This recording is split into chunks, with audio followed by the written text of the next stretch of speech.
4 عناصر سے انسان اور ساری مخلوقات کم و بیش بنی ہیں.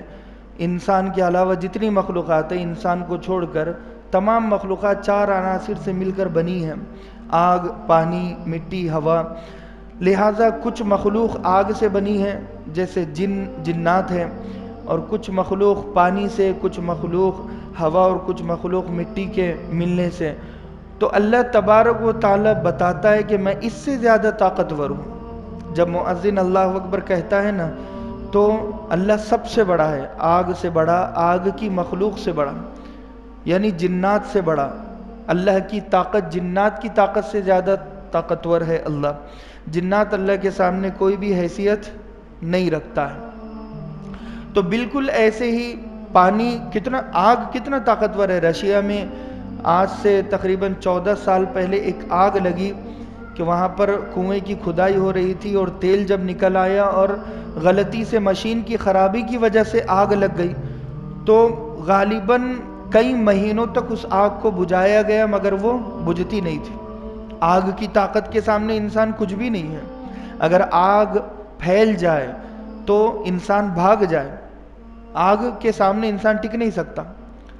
لیکن آگ سے زیادہ طاقتور اللہ، آگ کا خالق اللہ. پانی، جیسے سونامی آیا تو بڑی بڑی بلڈنگیں اور بڑے بڑے طاقتور انسان بہہ کر چلے گئے. تو جب ہم ایک چھوٹے سے سونامی کے سامنے ٹک نہیں سکتے ہیں تو اللہ کی ذات اس پانی کی طاقت سے کہیں بلند و بالا ہے. تو ہمیں جیسے ہم آگ سے ڈرتے ہیں، پانی سے ڈرتے ہیں، بالکل ایسے ہی اس سے زیادہ ہمیں اللہ سے ڈرنا چاہیے، کیونکہ میرا اللہ آگ سے زیادہ طاقتور، پانی سے زیادہ طاقتور، بلکہ ان کا پیدا کرنے والا ہے، اس کو پیدا کرنے والا ہے. بالکل مٹی، کشمیر میں اس سے پہلے زلزلہ یا کہیں پر بھی زلزلہ آ جائے تو طاقتور سے طاقتور انسان اور بڑی سے بڑی بلڈنگ بالکل نیست و نابود ہو جائے، مٹی مٹی ہو جائے، پارا پارا ہو جائے.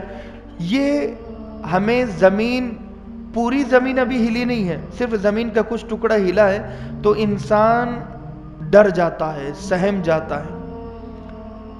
تو اس انسان کو غرور اور تکبر سوٹ نہیں کرتا، زیب نہیں دیتا کہ یہ اللہ کے سامنے اکڑ جائے، اپنے آپ کو بڑا سمجھے، دوسروں کو حقیر سمجھے، فقیر سمجھے، ذلیل سمجھے، خود کو بہت بڑا سمجھے ہر اعتبار سے.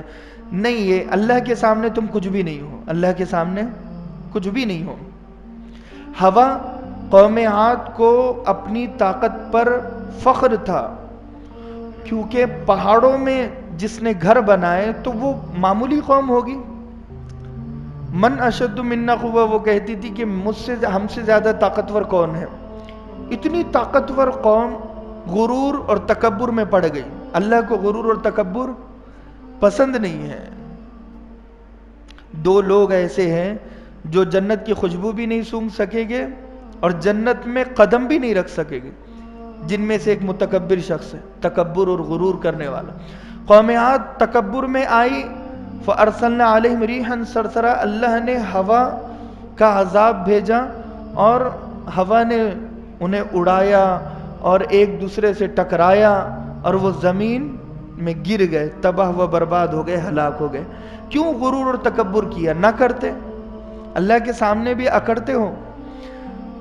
تو یہ ایک ہوا کے سامنے ہم ٹک نہیں سکتے. جب قوم عاد نہیں ٹکی ہے تو میں اور آپ کیا ٹک سکتے؟ آج اگر طوفان اور آندھی آ جائے تو ہم ڈر کر گھروں میں چھپ جائیں.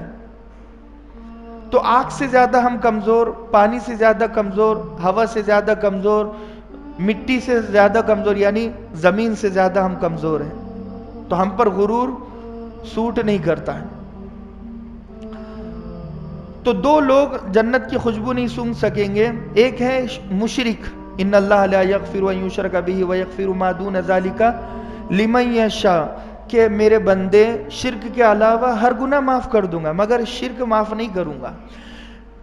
کیونکہ جو سر اللہ کے سامنے جھکنا چاہیے، جو کریڈٹ اللہ کو ملنا چاہیے، وہ کریڈٹ تم کسی اور کو کیوں دیتے ہو؟ زمین کو ہم نے بنایا، آسمان کو ہم نے بنایا، ہواؤں کو ہم نے چلایا، سمندروں کو ہم نے بہایا، تمہیں ہم نے پیدا کیا، ایک ناپاک قطرے کو بولنے والا بنایا، ایک ناپاک قطرے کو چلنے والا بنایا، ایک ناپاک قطرے کو اٹھنے اور بیٹھنے والا بنایا، ایک ناپاک قطرہ تھے، تم اپنی حیثیت بھول گئے؟